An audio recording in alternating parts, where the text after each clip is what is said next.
Hey friends, welcome to the Raising Boys and Girls podcast. I'm Sissy Goff. And I'm David Thomas. And I'm Melissa Trevathan. And we're so glad you joined us for this conversation.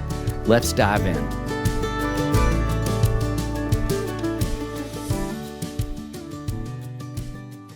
So the two of you are our first repeat Daystar staff members on the podcast. I did not know that. Yes. What we an can't get enough honor. of conversation That with you both. is true. Wow. We are not worthy. I'm not. At me least. either. Well, and we're going to put in the show notes links to both of your episodes that you did because they were so good. Both of them were. Yes, they And were. We're so glad to yes, be back. we believe you have so many good things to say, which is why we asked. And I want to say specifically, it's funny as we're thinking about this because with each of you, I had things that came to my mind immediately when we talked about reciprocity. And Allye, you have done a beautiful job over the years in groups and when you come to Hopetown at teaching girls what that looks like. And something that I just asked you before we started if you were going to share, because I love it, the Chatty Cathy. Timotina. Timotina, I can remember her name. Yes, is one of my all-time favorite Hopetown memories. And the things that have stayed with me so much. And I think stayed with a lot of girls too. So we're going to come back to that. And then Aaron, I believe you are awesome with teaching the boys this at camp, at group. And I just talked about you on our last episode that we recorded because Henry, we went to dinner with our mom's best friend last night, who's like our second mom, and she is precious. She's 86. And halfway through dinner, Henry looked at her and said, "Cran, how was your day?" Yes. Yeah. Oh and my gosh. I'm also feel not like surprised that Henry did you that. might have prompted him, leaned over. Yes. Oh. Yeah. And you're so good at teaching those. Well, Whit doesn't know how to ask anybody how Not the day yet, was not yet, yet. but Henry's there. So doing it in your own life too. And Allye, I'm sure you are. Well, With Charlie as Whit well and as he Charlie can. are in They're a little Yes. young. Yes. Yeah. So we're very excited to get to have Yes, the two of we you. All are. that y'all. to say. And let's start out for folks who might have missed your first episode. Just tell them a little bit about the populations you work with the most. Yeah. Yeah. Go ahead. Yes. So I'm a marriage and family therapist, and I work with girls pretty much aged 8 to 18. And because of that, because of my training, I really enjoy working with the whole family. I really enjoy working with parents, kind of phase of life, developmental things, anxiety, Right. launching, sibling dynamics, just anything that involves the whole system, I think is where I'm really passionate. That's amazing. I think I'm in more of a unique space where I get to do fundraising here, but also I have always just wanted to have the ability to work with kids at the same time. So I get to do group. It used to be every day here at Daystar, and also get to do Hopetown in the summer. Boys So director. I'm the boys director there. So we, in the summer, have second graders up to high school seniors. But I think the ministry is as much about the college kids we hire in the summer. So I get to work with them as well. And then we have practice reciprocity with Yes, them too. yeah, Still teaching yeah. it. Yes. I think there's the line between a second grade boy and a college boy is not. Amen and It's amen. There's a lot of parallels there. But the other thing we get to do is college and graduates group. So I would say second graders up to 25-year-olds is who I get to work with. And I've gotten to do a lot of groups over the year. I think over 2,000 after school groups so far. My word. Yeah. That's a lot. So, yeah. And will y'all tell about your own families too? Because you have exciting things going on. Yes. So I have a son, 2.5-year-old. I'm married. My husband and son and I live in Franklin. And then I have a baby due maybe tomorrow, maybe in 2 weeks. We will see. You are dear to come do Can't this wait. with us Oh, when it's that close, when she's that close. A little girl coming hopefully sooner rather than later. Yeah. And I have Kathleen's my wife, wonderful Kathleen. And we have 2 boys named Henry and Whit. Henry is 5 and Whit is 2. And they hear about them from time to time with all of our KiwiCo ads. Yeah. How much we're doing those at Yeah. pumpkin parties. Well, okay. So second question would be, what is your favorite part of working with kids or something you feel like you've learned from a child recently? I'll jump in. Yeah. So something I have learned from a child recently, and I love thinking with these questions, thinking back to my appointments and what sticks out and what clients stick out and what stories stick out. But one that sticks out in particular is this week I had a session with an elementary schooler, a little 4th grade girl, and she's dealing with a very new school challenge. So it definitely falls under the social category. Also just, the school challenge that I think every kid faces at some point. And it's new and it's hard. And the parents are really struggling with how much do we do? How much do we intervene? How serious is this? And asks what I think a lot of parents ask, which is, do we need to be at the school still? And I had my own time with the child, and we did this activity where we set out emotions cards almost in like a timeline so she could help me understand how her feelings have evolved from the beginning of the year until where we're at now. It's a great exercise. Well, it was so interesting, and it was surprising because at the beginning of the year, she was eager because she's only had wonderful experiences at the school. She was eager, she was excited, and then that turned to, she picked the feeling trapped and discouraged. And that was such a picture of what her parents are noticing, what they're fearful about. And then she picked hopeful and brave. And I thought, what a great picture of kids want to, I think we're all resistant to going through hard things, but they want to get through challenges. They learn from challenges. And it just reminded me, oh my goodness, she's so resilient. I was even surprised by those last emotions because she's still in the thick of it. And so it just made me think, well, kids are going to tell you what they need. And a lot of times they know exactly what they need. Yes. So that was a really neat thing I learned from a kid recently. That's a great reminder, Allye. Yeah. Yeah. You kind of stole my answer a little Oh. bit. No, I'm always surprised how resilient kids are and how quickly they can move on to hope and move on to like when hope is within reach, how they're just ready to take that step. Like they're so much more brave than adults in most situations. So I love that answer. I would say the other thing is, especially talking to boys and working with boys, is they crave purpose so much. And that seems to be always the secret ingredient, is like finding what not just their purpose is, but little, for their life, for their, what am I going to do for college and a job? And it's amazing how early they're thinking about these things. That used to be something we thought about right before we did our college applications. And, but now they're thinking about really what they want to be doing, as 6th graders, 5th graders. But I would say, just finding purpose for the day of like, who's someone I can talk to in the lunch, room, or who can I seek out conversationally? Who can I be a friend to? Or I know somebody's going through something, and how can I get the courage to ask them about it? How can I say, I relate, I'm going through the same thing, or my family had that happen too. So I would say purpose is like, so often that's what we go back to, is like, what can your purpose be in this hard moment? Or how can you be something to somebody? I love that.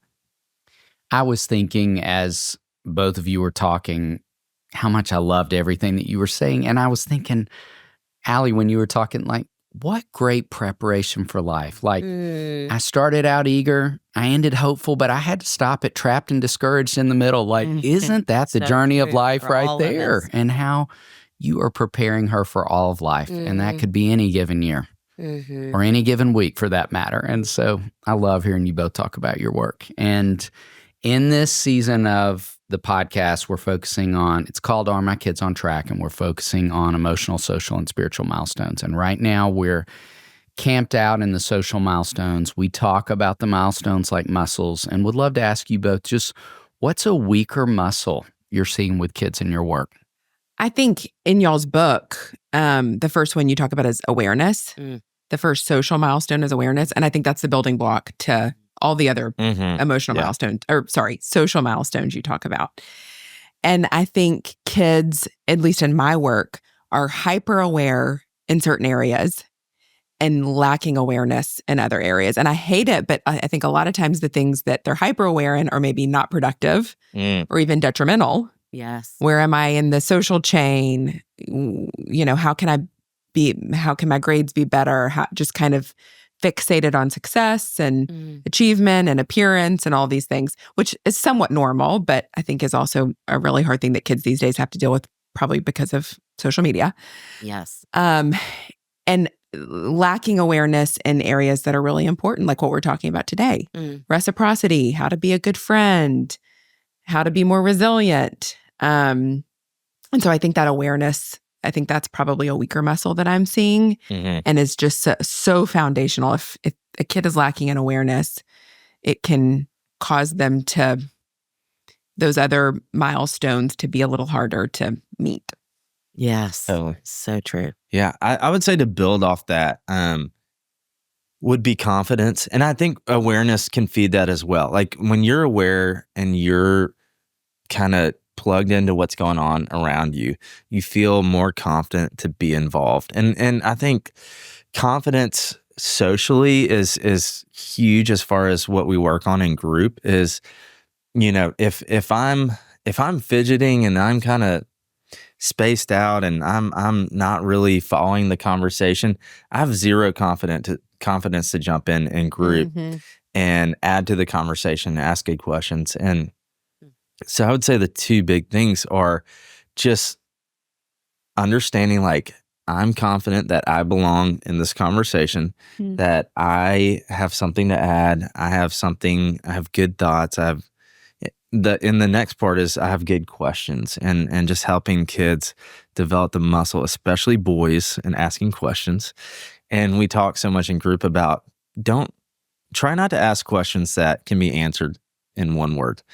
Try not to ask questions that can be answered with a yes or no, or are just leading to a dead end. We talk so much about how you're going down the street of this conversation, and if you're asking questions that really have a one word answers, you're heading to a dead end every single time. And so how can you ask questions that continue the conversation? And I'm sure y'all have talked about ping pong and tennis and all the ways we can ask questions that bounce the ball back and forth. I think that's an every week thing that we go over in group. Yeah. What is one practice you believe helps strengthen kids' social development, the muscles there? I think regular exposure to a variety of social situations. Oh, that's good. For me at least, the kids who seem to struggle the most often don't have exposure to a variety of social situations. And I think that's hard because I think that's what we model as a family. If our parents are more introverted or aren't as involved in organizations or church or whatever, that can kind of trickle down to the kids. But I think it's a great opportunity for parents to get their kids as involved or encourage their kids to get as involved as possible. School is great exposure. So I think that, and then also parents not, and I'm sure I talked about this in the last podcast I did with you guys. I'm sure you guys have talked about it a lot, but just parents not rescuing their kids. Yeah. So exposing them to new social situations and a variety of social situations, and then not rescuing them when insecurity or challenges come up, which are inevitable when something is new. A kid is going to feel uncomfortable. They're going to feel awkward. And even with a 2.5-year-old, I want to rescue. Yeah, and want to jump in and fix. So I think the things that help would be the exposure and also the parents staying in the background. That's so good. So good. I mean, I feel like the my answer's in the question, which is practice. I think in being creative with your practice, one of the things when you talked about Henry asking Gran last night, hey, how was your day? That's something we practice all the time. And it can get stale where it's like Henry gets home from school and it's like, tell me 3 things about school today. He can totally check out, phone it in, just give basic answers. It's always playground, lunch, and something else. Yes. But when we are in that same practice saying, well, would you like to ask a question back? He'll ask us how our day was, and then we'll share. And he gets so much more excited about what we had to share about our day. And he has follow-up questions, and I think it because it doesn't feel so predictable in that way, because our answer, we can kind of guide about our day. So he gets so excited just to jump in and hear more about our day. And it's like that's the alive part of that practice, where it's not so predictable. And especially with boys, and I know David, like predictability it's just like, it's a killer. Like when we have group and they know exactly what to expect. Hey, what are your highs and lows of the week? It doesn't really inspire much creativity or them wanting to try something new, or go to a deeper part of what they need or what's been hard, if they kind of know what's coming. So yeah. I was thinking about both of your answers of practice and exposure, and I can remember doing a parent consultation over Zoom with a family out of state after COVID, and their son had been born during COVID, and in their particular states, public parks just opened much later. And so he was born in COVID, had never been to your point, Allye, with exposure, a preschool setting, not even to public parks. And obviously we weren't hosting play dates in the same way during the pandemic. And the mom said, I took him to a park, and we were so excited to be outside, and there were lots of families there. And I put him down in this area with some other kids, and I turned around to grab something, and I'm out of my bag. And he screamed so loud, I literally thought like he's broken a limb or something. And I turned around only to find that a child had taken his toy. And it was this reminder of he was our only child. My husband and I weren't taking his toys from him. And so he hadn't had that exposure to practicing sharing. And welcome to all of life, where someone's taking something you want. And I think it's so foundational, so much of what you were both saying, of just, I'm going to go back to that practice and exposure, that's so foundational, and thinking about that within reciprocity. So let's dive deeper. Like, what's a specific practice that you all try either in individual or in groups or at Hopetown that you think helps kids develop this back and forth of relationship?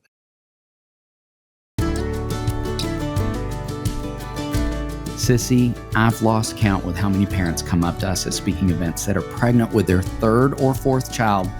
They are heroic for wanting to learn and grow. I wish we could give them free babysitting, a spa day, and nap. But what we can do is tell them about our sponsor, Needed. It can help them feel more energy, mental clarity, and resilient through products we've come to know and love from our friends at Needed. A Needed survey found 90% of breastfeeding women expressed difficulty concentrating. 87% said they felt forgetful, and 83% expressed difficulty with mental clarity. I bet 100% of them wanted a nap. Yes. Needed is backed by over 4,000 nutrition and health experts, including OBGYNs, midwives, and dietitians. And the brand really understands the unique needs of parents. My favorite products right now are Needed's cognitive support and stress support. I've noticed better mental clarity, concentration, better ability to cope with stress, and better energy since I started taking them. And we want that for you too. And they even have products specifically designed for dads too. I love that their men's multi supports everything from libido and sperm health to brain function and hair coverage. We get it. Modern life can be stressful.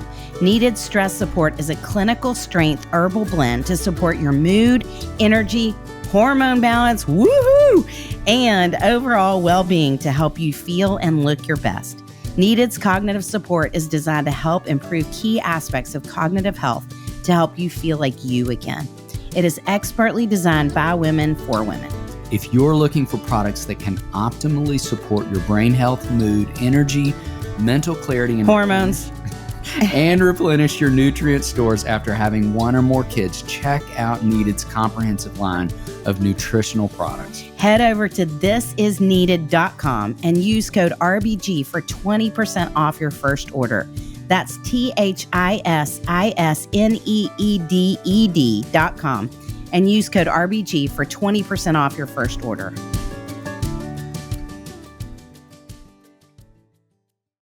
Two things that come to mind are curiosity and empowering your kid. I think with curiosity, we have the freedom as counselors to not feel like we have to get into the emotional mess with a client. Or I think it's a little easier to do that as a counselor than a parent. But I think parents kind of need to take that approach. So with the curiosity, it's not jumping to conclusions. You know, if your kid comes home and says, one thing I hear a lot is, I'm not included, nobody wants to talk to me, or they didn't want to play what I wanted to play. Yes. They don't listen to me. Yeah. It's kind of one or the other. And then as they get older, the social challenges can get a little more complex, but just trying to understand the full picture of what's going on and help your kid be more aware and not immediately jumping to, well, that person, and I don't think many parents do this, but not assuming your kid is the victim. Yeah.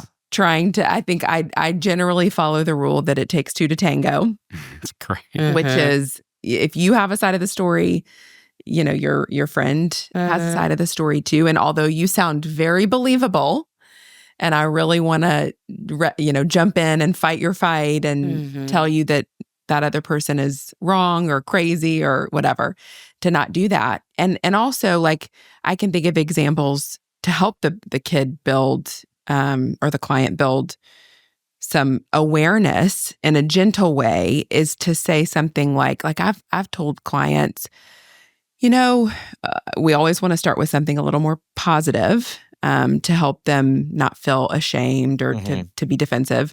I'll say something like, we've discussed that you're a very confident and assertive person. Do you think that your friend maybe took that as you being a little bit bossy and unaware? So helping them in a gentle way see that maybe my point of view is not the only point of view. Allye, that's so good. And and parents can do that too, but it requires them to listen. It requires them to try not to take sides, which is so hard.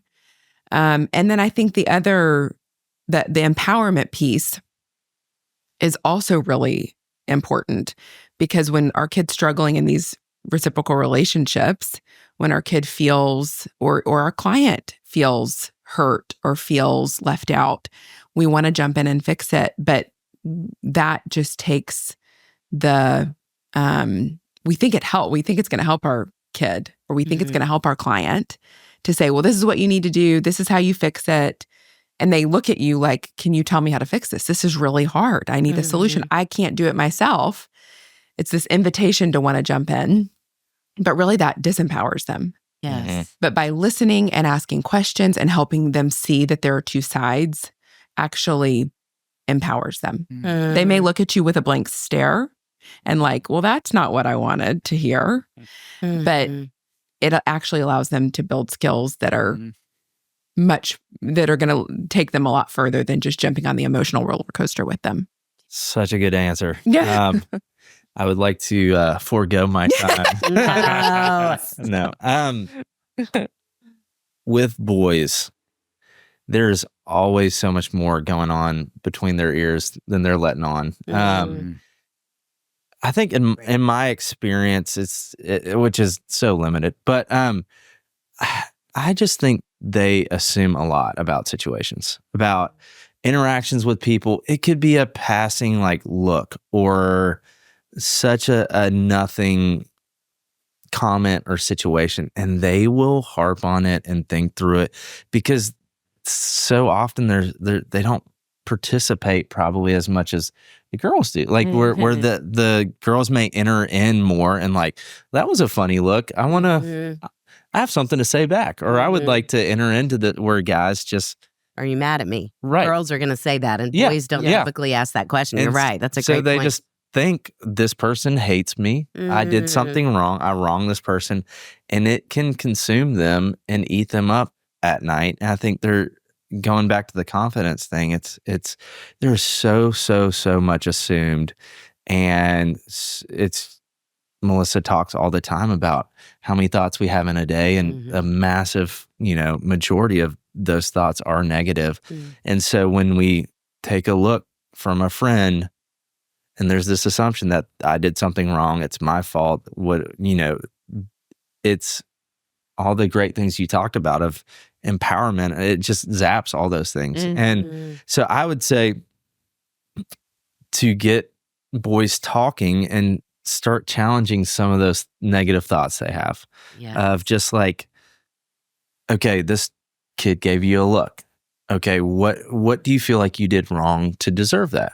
Well, it's like, I don't know. I don't know if I did anything. It's like, okay, so why are we jumping to this I think just kind of exploring this path we go down where we just talk to ourselves so negatively and assume we messed up and we are to blame. I think just kind of getting in their head a little bit and helping kind of pull apart all these thoughts of like, this is why all these things are happening. And the girls are just so much more vocal about some of those things and address so much in the moment. I'd say with the boys, there's so much more lingering and kind of trapped in their heads. And I would just say that's so much of where, especially our teenage boys are right now, are just so trapped in their own heads and their own thoughts, and how that turns into anxiety and all these things that y'all are really dealing with in your offices. We get to see that in group every week. So I think that jumping to conclusions thing is so important. Yes. I mean, we all do it. And it can Yeah. be so detrimental to our social interactions and how we feel included or not included in a group. And teaching kids, this is an important, I think a lot of adults don't practice this skill of, I'm not going to jump to conclusions. Right. I don't know why she did that or he did that. I have no idea what that meant. Right. But until they tell me otherwise, I'm going to have to let that roll off my back. Like Sherman talks a lot about I guess it's like the turtle analogy of wrong animal, the duck analogy. Yes. You got to let the water just roll off your back or else you'll sink. Yes. Because we could, if we took every little nonverbal cue or comment or thing personally, it just totally takes us out of the game. That's so true for girls and boys. Yes. And what we were talking about before the podcast started, just about with boys, it can seem so lazy, but it really is a confidence thing. It seems so lazy that they're not willing to share what's going on in their head. But I think it's more of like, just don't have the confidence to say like, no, I belong in these friendships. I belong in these conversations. And it takes one little look to say, I don't belong. And then you lose them. And so as parents and as people who get to work in this space, we get to kind of chase after kids in that way and just say, okay, let me in. Like, and that's where I think the creativity of like, how are we saying, let me in? Like, how are we saying, I want to be part of helping you figure this out and gently challenging some of those negative thoughts? I think it's a great way to do it. So, and in a way where we help them know we're on their team instead of trying to say you're thinking negative. Right. But we don't want you to be trapped. I can tell you're swimming in something right now. How can I help? Or I want to help, As someone who does not have that totally figured out, how would y'all encourage parents to enter into that space? What's you answer for boys? I feel like girls typically are going to let us in. I think girls are saying more of it. And if not, I mean, I sure think, and feel like I'm going to give part of your answer, but doing something where we're not eyeball to eyeball, that we're going for, hey, let's go. If you can tell your daughter's in that place, let's go walk the dog for a little bit. Or you want to make some cookies together, or you just something where, because too, I think anytime any of us are trapped in our thoughts, it's such an intense place. And so to do something that's not as intense while we're trying to draw that out can be really helpful. That is so in keeping with what I would say and what I say to boys all the time. I have this phrase of in your room, in your head. Like that's a So perfect good. equation for where I might be able to guarantee the thoughts are going to get worse. But anything else you might do outside that, get up and go get a cold glass of water, get outside and go pet the dog or throw the ball, has the opportunity to interrupt some of that. But I guarantee if you stay in your room in your head, there's an invitation for that thought spiral to deepen. Yeah. And I would go back to what y'all were saying too, because I love the idea of challenging the assumptions and interpretations, and even taking it a step further to help them assume the best. Yes. Yeah. Because that's where we go always, is we're assuming the worst. And so Yes. how do we model that ourselves? Because I assume the worst. Right. And teach them to do that as we're talking it through. Yeah, there's Good. that old CBT tool of unhelpful thoughts versus helpful thoughts, Yes. which parents can use that. Is that an Yeah. unhelpful thought or a helpful thought?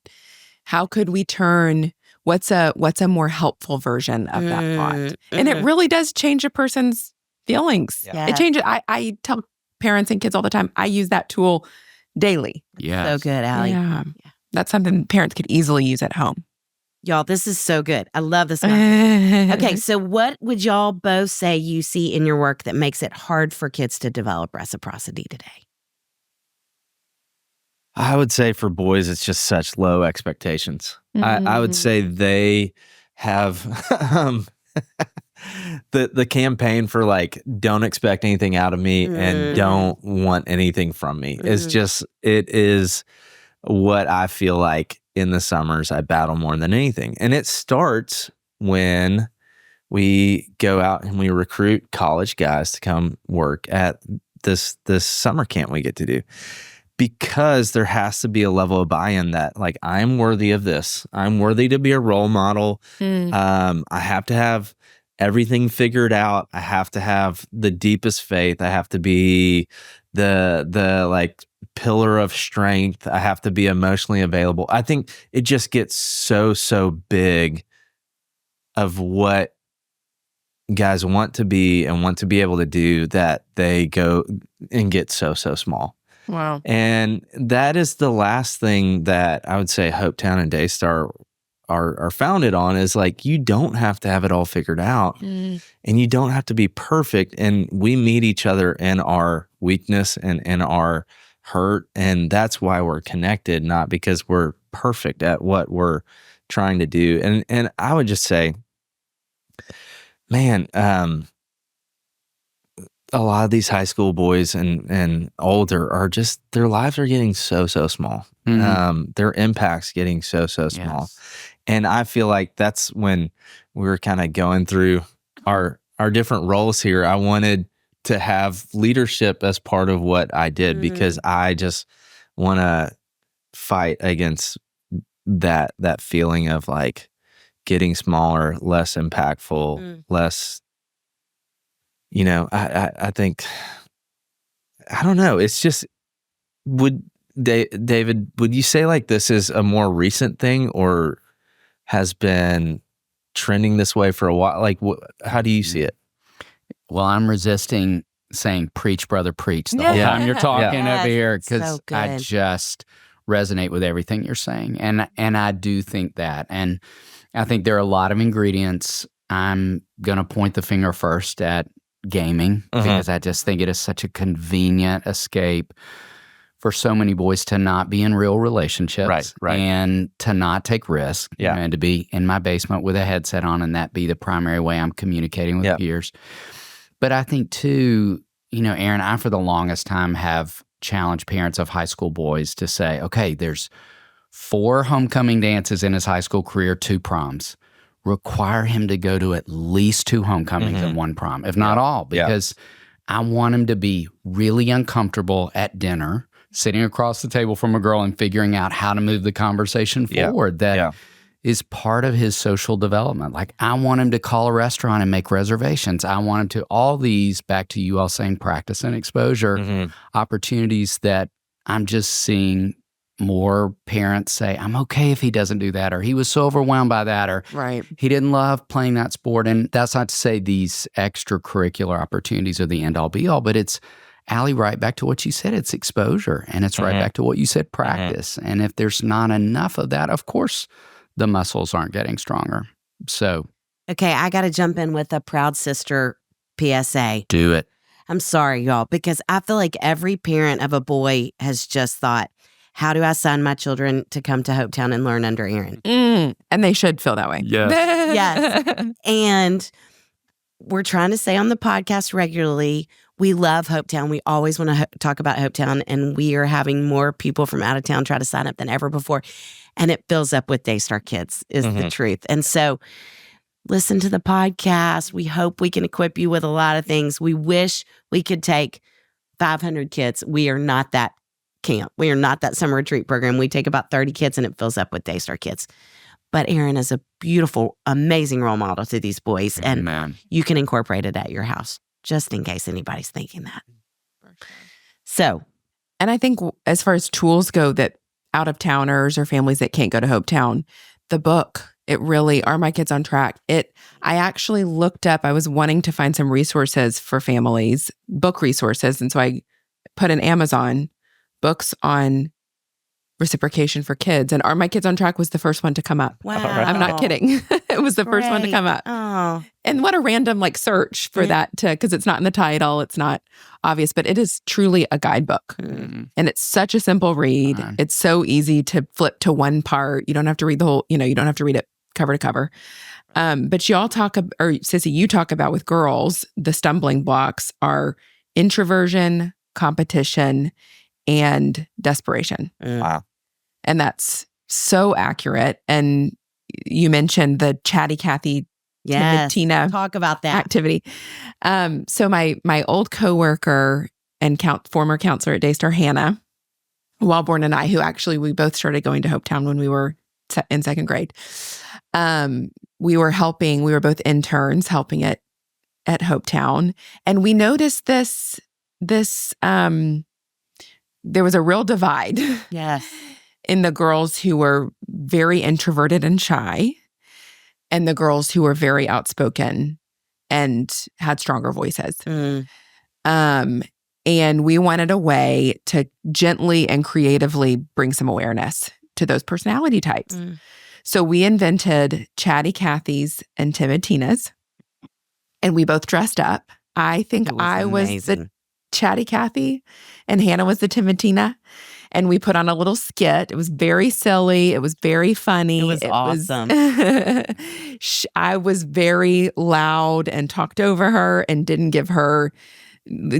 let her get a word in edgewise. And she was very timid and shy. So basically, to just give a quick summary of it, because you can talk about this with your kids, and it's a more of a backdoor approach. I wonder if parents could even role play it at the table. Absolutely. Be so fun and funny, and see if the kids pick up on I think if dads, if y'all can be the Chatty Cathy, I think it might maybe be different than your normal dinner. And your kids will take notice. Then what did y'all notice? Exactly. Yes. And tell on yourself, because as a parent, you're probably more of a Chatty Cathy or a Timid Tina. Yes. Because we all, it's an extreme kind of stereotype, but it's true. The Chatty Cathys tend to be stronger, more domineering personality types. Yes. They tend to be confident. They tend to feel very comfortable in social situations. Can I interrupt you and say something please. that I thought about when you were going before? Because I would want to include this here. I saw something come up on social media recently that said, let's change the conversation and language with the girls that we love from bossy to leaders. And I love that on one hand. Yes, but girls can also be bossy. Right. Girls who are leaders are often bossy at the beginning, and they're not going to be leaders that others follow if they continue to have their bossy foot forward every time. And so it's both. And so I love that you're talking about this. And to your point earlier, it's about being on your kids' team. Right. It's not about making them feel bad for being a naturally confident, chatty, socially comfortable person. Yes. It's about helping them realize, well, maybe so-and-so didn't want to play with you on the playground and you got your feelings hurt because you only would play what you wanted to play. It's just about being on their team and helping them work through these things. Yes. So the Chatty Cathy is that. And like you were saying, they can also be very natural leaders. Yes. People look up to them. They're typically very decisive. A lot of really incredible skills. And then the Timid Tinas are, what I've noticed, at least in my work, is they can be shy, they can lack confidence, they can sort of expect people to come to them. And they can gravitate towards bigger personalities, and that prevents them from— I love that you're saying that. Yeah, that prevents them from practicing. Yes, from having to have a voice because someone does for them. Yeah. Exactly. But they can also be incredible supporters. They can be team players. They can be very flexible and easygoing. The reality is we need both personalities. And again, those are extremes. We all probably fall somewhere on the spectrum.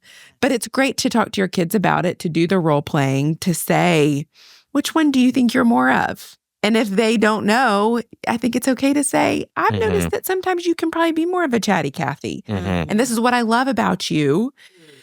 And these are the things that I wonder if it's hard in social situations that maybe your friends are noticing and can be difficult and can be challenging. So I don't ever want to give the kid the answer, but I think it just opens up a really good conversation. And it's silly. It takes the pressure off. It brings awareness in a silly way, which is always helpful. Okay, can I add one thing that I think is so foundational to what you both are saying? And I was thinking about how often, and I'm curious if you've had this happen, over the years, I will have parents say to me about a boy, you know what, he is amazing with little kids. Yes. But he struggles with kids his age. Yeah. And I think he just really loves to lead. And I was thinking about out of the conversation you all were sharing. And I've talked a lot about, I love that for him.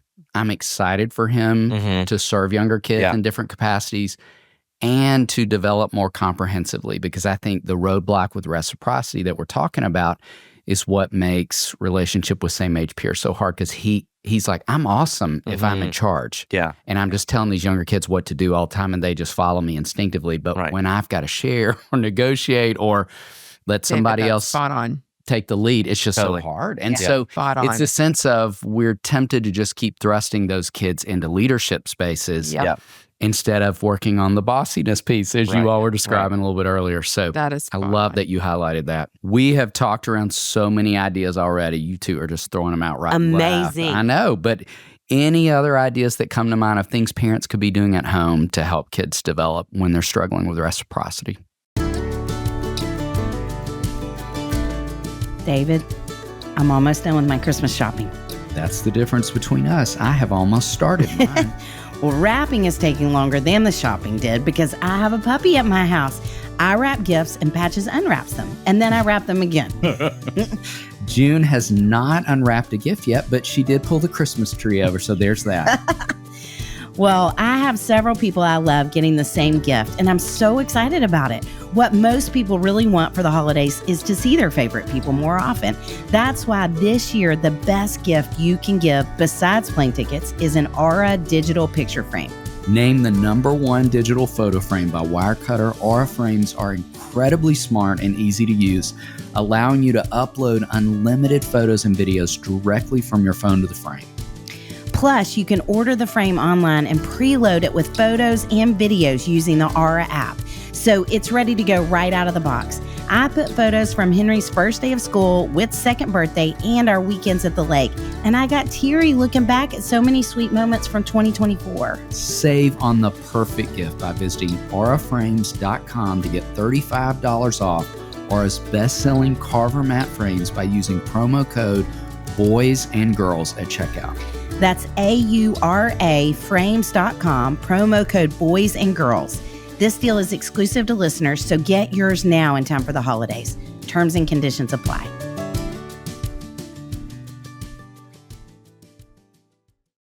So the first thing that came to my mind with this question is kids who feel seen are going to see other people. And not seen in a way where they're doted on, where it's all about, as we're talking about today, balance. But healthy relationships with their parents, feeling, something we talk a lot about at Daystar is feeling delighted in. Again, not celebrated for all of their big accomplishments or their 100s or their touchdowns, but truly heard and seen and like their opinion matters. So I think involving kids in conversation, listening, just having a foundation of safety and respect and just paying attention to what your kid is saying will give them, not only are you modeling for them reciprocity by asking questions and listening, which is where it starts at home, but you're also instilling confidence in them, which will give them I think more confident kids, healthily confident kids want to listen to other people and have good self-esteem and want to engage in conversation. So that's something that comes to mind. The other thing that comes to mind, apart from the exposure that we've been talking about and the practice, is I think giving back is huge for reciprocity. Huge. And I think something, that, and I don't know why y'all, I would love to hear y'all's thoughts on this. Giving back was such a big part of childhood when I was growing up. I remember and I think it was because we were so involved in church, which is such a natural. Yeah, were you going to say something? Well, I was going to say that's so interesting because you both have parents who, both of us know both of your parents well and really prioritize that as families. I don't think it was a huge part of everyone's growing up. But I think your two unique experiences, it was. And that was so important to my development. I mean, I think about my parents were super passionate about Rwandan refugees because there was a big group that came after the genocide, and we really befriended a family, and truly it wasn't just a one-time thing. This family would come over for dinner once a month, and we got to know them, and I looked up to their girls so much. They were older than me, they were cooler than me, they had really neat clothes, and just introduced me to a lot of like cultural differences. And that was such a part of my identity, and learning that it's not all about me, what it looks like to give back. And so you have parents who are missionaries. Yes. Domestic missionaries. Missionaries. Started an inner city ministry here in Nashville. And I think And moved y'all into it. Yes, absolutely. So I grew up in a neighborhood and none of my friends lived in. And it was different. But the word you used of exposure is exactly that. It's like understanding there's more than just you in your world is so huge for kids. And because I think if it's just us and talking about boys again, if I'm living in my head, what's going to break me out of that? It's like, gosh, go serve somebody. Go get in a situation you've never been in before. It's going to wake you up immediately to step out of that. And I think that's what's so important about how we ask our high school kids and our college kids to come back and serve is they've not only been there, but they get to step out of, how does an anxious college student help an anxious sixth grader? Well, it becomes about the sixth grader. And so you can't be anxious for yourself while you're helping another child. Like you can't hold both things at the same time. So I think that's just where I love your example of like exposure. And families finding what they're passionate about. And getting involved. It's going to be different for everyone. For some families, it's animals. For other families, it's the homeless population, but really not just writing a check once a year. But truly getting your kids involved, taking them to shop for the families in need, taking them to the soup kitchen, whatever that looks like, and truly being consistent. I've not started that yet in my own family, but I hope to, I'm sure you do too. I hope to be able to carry that down from what I've learned growing up. It's so good. And I think even we grew up in some of these things, and we have to kind of level with there's discomfort involved with these decisions. And and in the same way where we can't solve all of our children's discomfort, we have to be able to be okay to step into that ourselves. And so that's a whole podcast in itself. But giving back, I would say for me, just this story has stuck with me. We were in group 3 weeks ago, and it's 11th and 12th grade boys. And one of the boys was describing he felt like he was falling short constantly. And he's a senior, and there's so much expectation. There's so much that he wants for this year where there's so much attention on you. It's so about you. He said, I just feel like I am standing at this boulder and I need to push it up the hill. I need to get my college applications in. I need to ask somebody at homecoming. I need to get my car fixed. I need to get more work hours. I need to get better. Like everything just felt so huge to him. And he's like, I'm not enough. And Tommy, the counselor who's in our group, was like, how big is this boulder? And we're sitting in the dining room. And he's like, it's as big as this room. And it was so important to see the image of like, this boulder is bigger than him. So I'm powerless. I'm purposeless. I can't do this. And this other high school boy brilliantly said like a high school boy, he said, bro, you just need a hammer. So great. And he was like, take this thing apart piece by piece. Wow. You're carrying the same weight up the hill, but you're taking it in chunks. And I would just say, as a parent, that's what we can do, is help break this thing down. How do we start taking this boulder apart? You're still going to have to lift the weight. I'm not solving it for you. I'm not going to make this thing disappear. But what I can do is offer you a hammer and just say, like, okay, grades, let's tackle that. The job thing, the car thing, the homecoming thing. Like you said, kind of setting these ideas of like, I need you to go, who's a sweet girl that deserves to go have a fun night? Just go ask her. Let's not make this bigger than it needs to be. And just helping frame it in a way where it's like, you're not in trouble. I'm in it with you.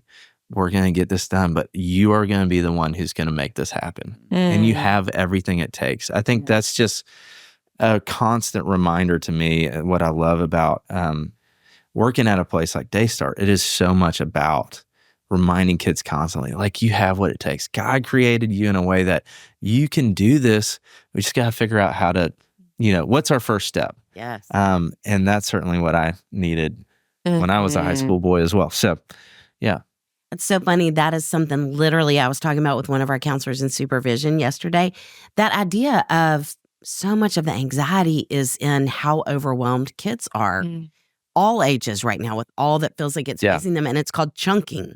Yeah. So it's literally like taking a hammer and breaking it into pieces. Isn't that funny? The things that we come up with just to have a name for something. Like, take it in small bites. We have to call it chunking. But that's exactly what you're talking about. So way to go, Aaron. I love that.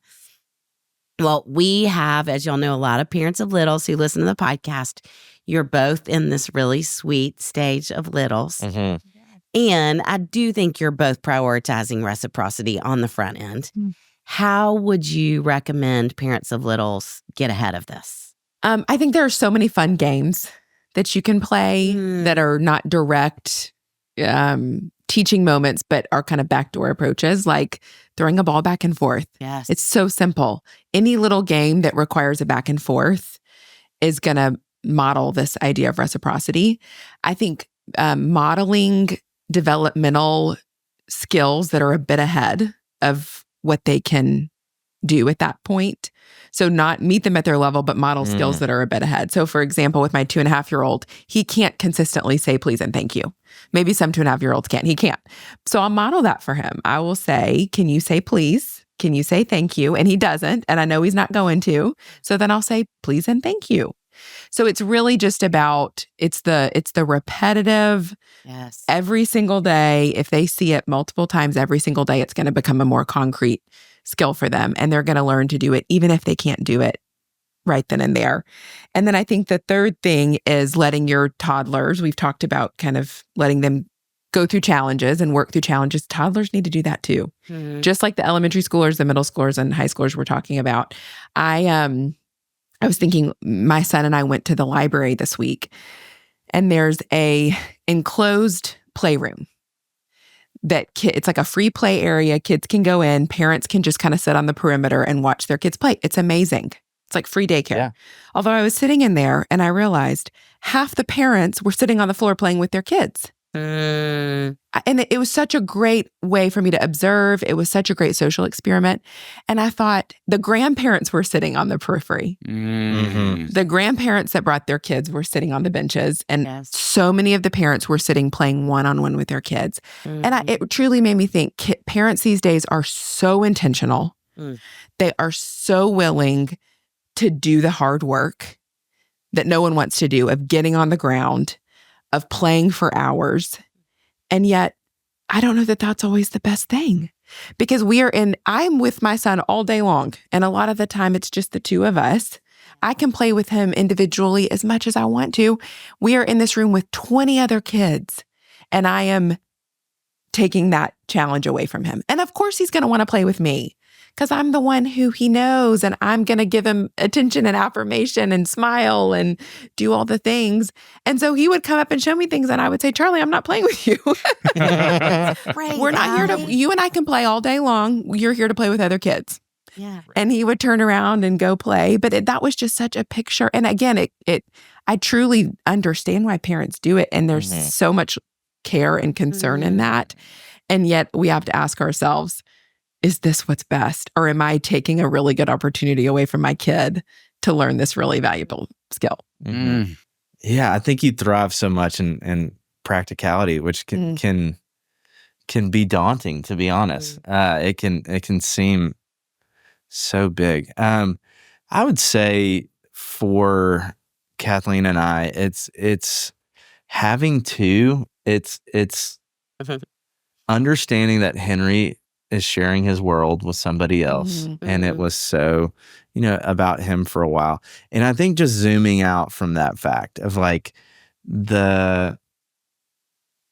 going back to exposure, I think what you were sharing is not just encouraging because it's something we're trying to do, but it's a good challenge and something that I think this podcast has been so helpful for me, just to like hear like, yeah, I want to be doing all these things, and I'm capable of doing all these things, and so are my kids. And so I would say, to me, it is that exposure thing of I want to continue to get him involved with people that, are outside of his school, outside of his soccer team, outside of, and he has such a big, loving, caring heart that help him harness those superpowers to help people. And I think something as simple as like when we go get Christmas presents for kids that aren't him, it's really hard to go to Target, fill up a cart, and then send that on to somebody else. And I think even to go get one birthday present for another kid, it's hard. Totally. Right. It Totally. is, and it's so good. Right. And I totally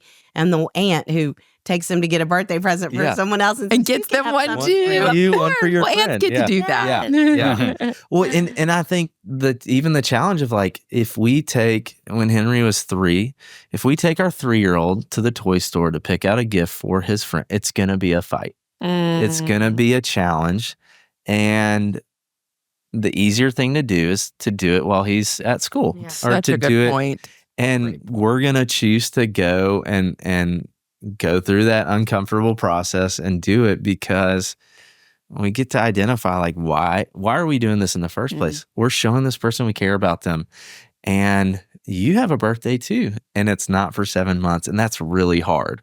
That's really, really hard.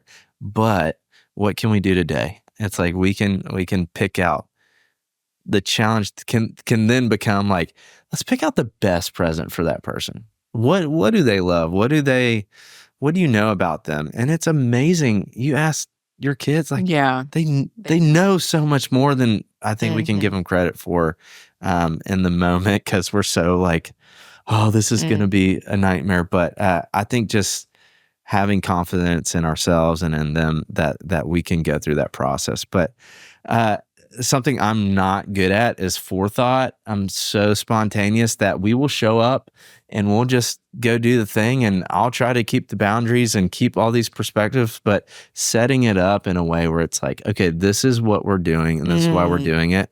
That's something I can certainly get much better at, but I think kids are so capable of, even at 2 and 3 years old. So I think your point about with toddlers, it's so easy as parents to want to avoid the meltdown and make it as easy as nothing is easy with a toddler, but reduce the amount of tantrum, that we miss out on those teaching moments. Yeah. So that's such a good reminder for me of like, okay, I'm going to take a couple deep breaths.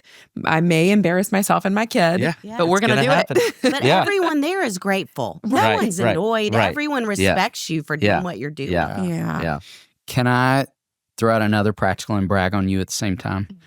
Something else that you and Kathleen do beautifully that I think teaches reciprocity is you'll have Henry record a video and send that to people all the time. Like I have these amazing videos where he'll thank me for something I gave him for his birthday, or I can remember when I sent him the workbook and some thinking putty, and he like sent me this video and talked about what he learned. And so I think, one, I love that you all do that. Two, that's a great thing I think kids can do with grandparents to practice reciprocity. Like if their grandparents have been on a trip, record a video and say, where did you go? What did you do on your trip? And practicing curiosity, thinking outside of themselves. So I love that you all do that. All the credit to you. Not at all. Okay. We don't want this episode to end. This has been so good. And I haven't watched the clock. It may be 2.5 hours long because the conversation is so rich with you two. We don't want it to end, but we will respect your time. And we're going to throw a familiar question your way. You've been asked this before, so you can change your answer this time around. Okay. Expand your answer. The 2-part question of queso or guac, and what's your favorite taco? You can answer this first. Okay. Surely you know your favorite taco. I was going to say, have we said on the podcast, did we talk about when you were on with Kathleen that you're a phenomenal cook?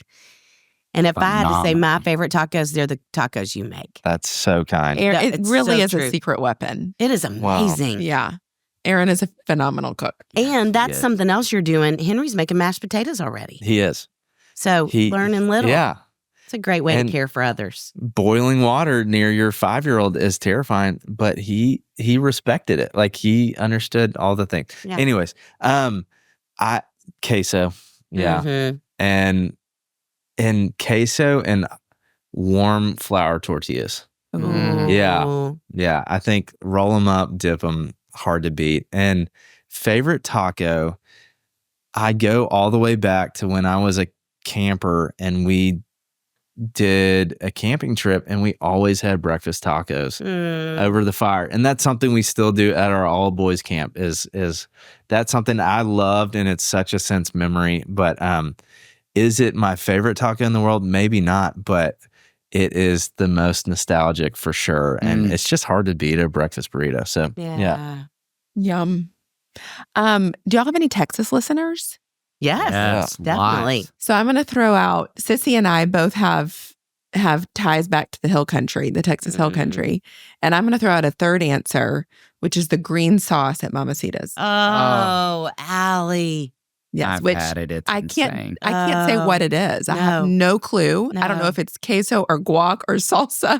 In Kerrville, Texas. In Kerrville, Texas. Also in Fredericksburg, Texas. Yeah. Too. There are a couple. That's where your grandfather my grandfather lives. Yeah. So that's probably what I would go with. And then as far as tacos go, I said Lady Bird last time. I think I'll throw out Mojo's, which is in my so good town of Franklin. I've never been. It's really so good. I need to go. The factory in What Franklin. should one order if they find their way there, Allye? Well, I'm always going to go towards the brisket, anything that's like slow cooked. There's a really good brisket taco. There's also something called the Old School, which is like ground beef. Ooh, I love that. It's a crispy taco. Yes. They don't serve them as much anymore at a lot of taco places. Just normal, like shredded cheese and lettuce, and it's a classic. Oh, y'all, thank you so much. Thank No, you. this It's so is fun to get to sit down with y'all. Yes, Such it a great is. topic. Well, we were talking a minute ago on our break about how it feels like we're in a world where we're doing a beautiful job of prioritizing emotional milestones, but we're often not as much the social. And I think we're so worried about kids' mental health that sometimes we miss that the social milestones are so impactful to all of our mental health and building community. So thank you for helping us lean in. David, what a team we have that we get to call friends who help make this podcast possible. Amanda Young, our operations manager. Chris Starrett, our engineer. Our management team at H Squared. We are thrilled to be a part of the That Sounds Fun network. Our music was created by the insanely talented Dave Haywood of Lady A. And if this podcast felt helpful to you, please consider subscribing, liking, sharing, all the things. We are grateful for you and cheering you on always.